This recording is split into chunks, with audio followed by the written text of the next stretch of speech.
Alright, assalamualaikum warahmatullahi wabarakatuh. Welcome back to my channel Wak JFX. Ya, kemarin gue udah up video mengenai Asia Expansion, yang mana Asia Expansion itu adalah bagian daripada lead ya. Tapi nggak cuma lead, ada juga ICT itu mempunyai sebuah eh, istilah yang mana itu disebut Asia Continuation. Ya, kurang lebih seperti itu.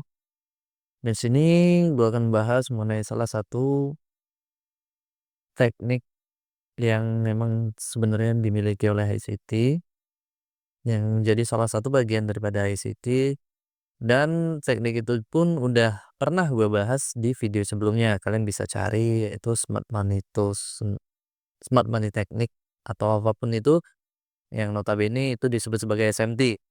Nah, secara singkat apa itu SMT? SMT ialah sebuah korelasi antara dua pair yang mana bisa berupa positif maupun negatif. Bagaimanakah korelasi antara positif dengan positif itu? Seperti contoh gini nih, kalian punya pair yang searah, contoh Euro USD dan juga GBP USD, atau yang berlainan arah atau berlawanan arah itu bisa di XY dengan Euro USD, ya kurang lebih seperti itu. Nah, mekanismenya itu sendiri seperti apa? Sini gua akan jelasin. Oke, sebelum itu kita tandain area FEG di M15 pada XAU USD. Yang seperti kalian tahu, FEG tersebut ketika kita berbicara mengenai SCT, FEG itu bisa menjadi area entry maupun area eh, PD array. Nah, apa sih PD array? Nah, banyak perdebatan PD array itu, ada yang bilang premium discount array, ada yang bilang apa ya salah satunya. Gua lupa sih. Intinya seperti itu ya. Dan PD array pun nggak hanya sekedar berupa FEG, tapi bisa berupa liquidity, order block, breaker block, dan yang lain-lain. Di sini udah kita tandain FEG pada pair XAU USD dan FEG pada pair XAU Euro. Lalu untuk SMT-nya sendiri itu ada di mana? Nah, di sini kalian bisa lihat yang satunya itu membentuk strong low dan yang satunya membentuk weak low. Lalu apa itu strong low dan apa itu weak low? Ya, strong low itu adalah low yang kategorinya kuat atau bisa dibilang sebagai strong low ataupun low yang terproteksi.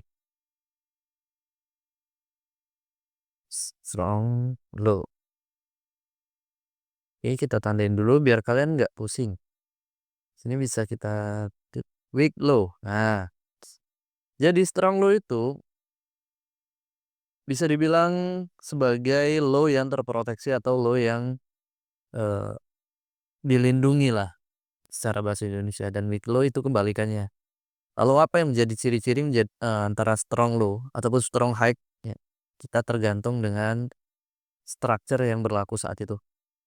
Jadi strong low itu ketika ada sebuah wick ataupun sebuah candle di sebelah kiri kalian, gitu kan? Di sebelah kiri setelah candle berjalan gitu. Itu di swap ataupun ada istilah turbo swap atau swap liquidity. Lalu week low itu seperti apa? Nah, week low itu kebalikannya. Week candle ini itu nggak di swap sama sekali. Sehingga strukturnya itu membentuk di sini yaitu week low. Bedanya itu sih. Jadi untuk lebih jelasnya di sini bisa kita tulis sebagai SMT X XAU USD. Dan di sini SMT X SA. Oh, sorry salah. Kalau yang di bawah with XAU USD dan di atas ini with XAU Euro. Loh, kok sama kayak indikator stochastic, Bollinger Band, terus juga RSI ya. Kurang lebih seperti itu penjelasannya. Jadi untuk SMT divergence sendiri, nah sesuai namanya SMT divergence ya, itu kurang lebih sama ketika kalian pernah nih menggunakan indikator stochastic ataupun RSI dan lain-lainnya. Yang satunya membentuk strong low, yang satunya membentuk weak low. Baik yang ketika kita berbicara mengenai structure bearish, yang satu membentuk strong high dan yang satu membentuk weak high. Ya, kalian pahamlah mekanisme sederhana ini. Lalu bisa kita lanjut, kita hapus untuk pair SAU euro. Lalu di sini ada algoritma. Algoritmanya seperti apa? Nah, seperti yang kita lihat, nah kalian juga bisa melihat di sini ada yang namanya FVG. 1, 2 FVG. Algoritma yang udah pernah gue jelasin, kalian pasti pernah ingat apa, yaitu dari harga bergerak dari FVG ke FVG. Terus apa? Harga bergerak dari FVG to liquidity. Nah, low yang di swap tersebut itu bisa menjadi tujuan ketika harga sudah mengambil FVG ini ke liquidity ini. Selanjutnya apa? Harga bergerak dari liquidity ke liquidity. Nah, apabila harga tersebut belum berjalan, di sini bisa kita jadiin atau kita jadikan sebagai point exit daripada trade yang akan kita jalankan. Tuh. Karena kita sekarang menggunakan M15 dan kita menggunakan bias yang ada di M15, seharusnya pasangan entry kita itu ada di M1. Jangan kalian menggunakan bias M15 selalu entry di M15 ya. Jangan. Ya bukan suatu larangan tapi hanya sekedar himbauan. Lebih baik kalian gunakan pasangan entry di time frame di bawahnya setelah bias yang udah kalian tentukan. Lalu ketika harga mengambil area exit point ini, harga sebetulnya itu menuju ke poin akhirnya apa di sini? Area FVG di sini.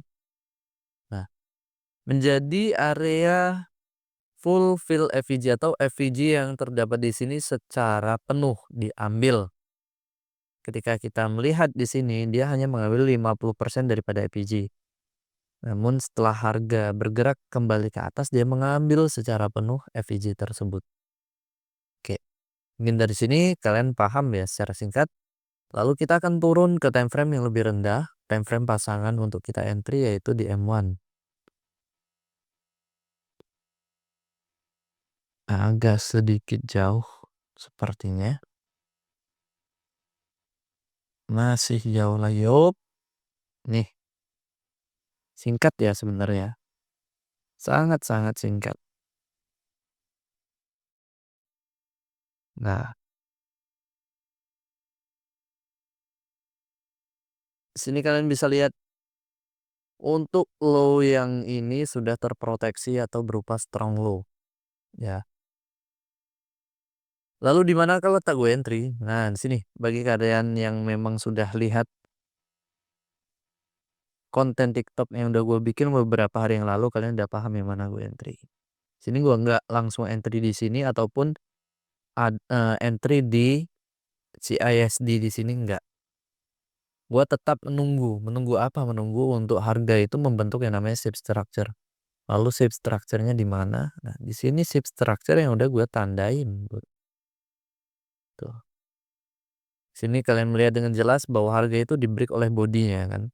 Meskipun hanya sedikit, harga udah di break oleh body. Sini kita kasih marking atau kita kasih tanda. Oke. Setelah itu apa? Nah, setelah itu harga setelah berhasil mengambil high ini atau shape structure di atas ini, harga retest kembali ke bawah. Lihat polanya. Meskipun di time frame yang berbeda, polanya sama. Algoritmanya apa? Harga dari liquidity to liquidity. Terus di sini apa? Di sini dari FVG to FVG. Tuh, kalian lihat di sini ada FVG kan? Iya. FVG M1. Di sini nggak menyisakan FVG manapun dan di sini menyisakan FVG M1. Pernah di suatu video gue menjelaskan bahwasanya entry yang memang mempunyai probability yang paling besar, bukan paling besar ya, yang lumayan besar gitu dalam metode ICT, itu unicorn entry. Apa itu unicorn entry? Ketika breaker block bertemu dengan FVG atau sejajar dengan FVG. Nah, disitulah entry dengan high probability-nya dari ICT. Oke, kita lewat. Di sini gue kelewat waktunya atau time-nya itu udah terlewat ya. Karena notabene gue menggunakan M1 dan gue baru membuka itu ada di kalau nggak salah nggak ding, sorry. Sini nggak kelewat. Ya, gue entry di sini kok. Entry di sini. Gue entry di sini 1, 2 di sini dan 3 di sini. Exit point-nya di mana? Exit point seperti yang udah gue jelasin di sini. Tuh, gue kasih tanda exit point.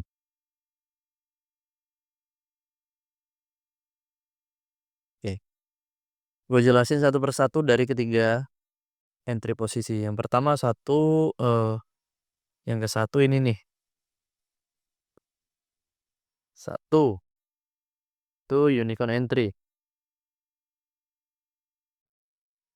Ketika breaker block bertemu dengan FVG. Lalu yang kedua apa? Gue entry IOFET di sini. Nah,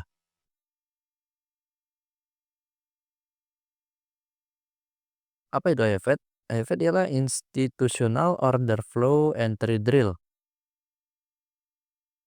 2 IOFET.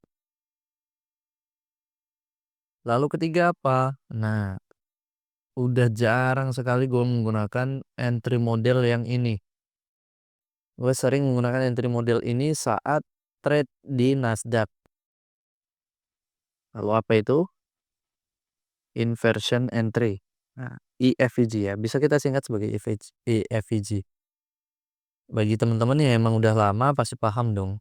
Gue suka entry di inversion, khususnya di pair Nasdaq, Dow Jones ya. Pair-pair yang memang pair indeks ya. Tapi gue juga pernah kok entry inversion FVG pada saat trade di London Session di pair Euro maupun GBP USD. Dari ketiga poin itu gue secara spesifik ini gue kasih tanda 1 di sini, ya kan? 2 di sini, yang terakhir 3 di sini. Nah, exit point dapat. Kalau dihitung dari awal gue entry itu 140 pips, 110 pips dan 90-an pips lah ya, 90 pips. Ya lumayan dalam sekali entry dan juga itu dimulai dari 11.38 hingga 11.58, kurang lebih waktunya 20 menit dengan 3 entry posisi yang berbeda. Gitu. Jika kalian melihat secara spesifik di sini ada kaitannya dengan apa yang namanya satu itu AMD, akumulasi. Ini ya, ini akumulasi, manipulasi, eh lalu distribusi. Di sini manipulasi ke bawah, bentuk shift structure, koreksi lalu distribusi. Udah cukup. Dia hanya satu cycle, satu siklus. Enggak yang di sini reakumulasi terus redistribusi, enggak. Dia udah kelar. Atau kalian juga paham mengenai MMBM, market maker by model ya. Ini kurang lebih seperti ini. Ah, Bang, bagaimana cara lu untuk benar-benar teliti, khususnya gua kan trading di M1 ya. Gue trade di M1 dan posisinya counter trend. Nah, seperti yang gue bilang di awal, haruslah kalian punya satu pedoman yang memang benar-benar memungkinkan kalian untuk entry counter trend. Yang satu di sini ada FVGM 15, yang kedua di sini ada SMT atau korelasi, yang ketiga ada shift structure. Yang ketiga ada ini ya, kalian pahami dengan alur ataupun flow daripada yang namanya algoritma. Kalau kalian nggak tahu algoritma, itu cari aja di video-video gue sebelumnya. Yang keempat ada shift structure, yang kelima ada, nah, setelah shift structure ini kalian boleh boleh melihat entry model apa yang kira-kira cocok. Kalian mau menggunakan entry model original ICT, misal nih ada sweep liquidity, ada shift structure, ada FVG, entry FVG bisa. Dan apabila FVG tersebut terdapat breaker block di dalamnya, ya kalian itu lebih, apa ya, lebih high probability. Terus, kemungkinan ada inducement. Nah, inducement, apakah ini bisa dikategorikan sebagai inducement ataupun entry model yang seperti milik daripada SMC? Kalau menurut gue enggak ya. Ini lebih ke original entry model ICT gitu. Ya ini bisa dibilang sebagai inducement ataupun liquidity yang harus diteken gitu. Tapi nggak begitu tepat karena lebih tepat ataupun lebih masuk pada yang namanya unicorn entry ini. Oke, mungkin penjelasan singkat dari gua ataupun breakdown singkat dari gua mengenai SMT yang masuk kategori technical ICT itu semoga bisa kalian pahami. Dan apabila kalian kurang paham, kalian bisa komen di kolom komentar di bawah ini. Gua nggak mau panjang-panjang ngasih apa yang pertama, gua nggak kasih deskripsi yang banyak-banyak ataupun hashtag yang banyak-banyak. Semoga kalian bisa memahami video ini. Karena nggak terlalu berharap pada orang-orang yang baru-baru tahu itu. Nah, setelah ini pasti akan gue share ke grup Telegram supaya menjadi pengingat, oh bahwasanya, oh ini gue update ataupun breakdown daripada entry gue yang terbaru. Atau mungkin kalian ada request khusus, kalian boleh komen ya di bawah ya. Oke. Eh Apabila kalian suka dengan video ini, kalian boleh like, comment, share, dan juga subscribe. Dan jika kalian kurang berkenan dengan video yang gue buat, kan bisa koreksi gue. Karena gue menerima segala koreksi, ya gue tampung. Oke, sekian dari gue, Wak J. Assalamualaikum warahmatullahi wabarakatuh.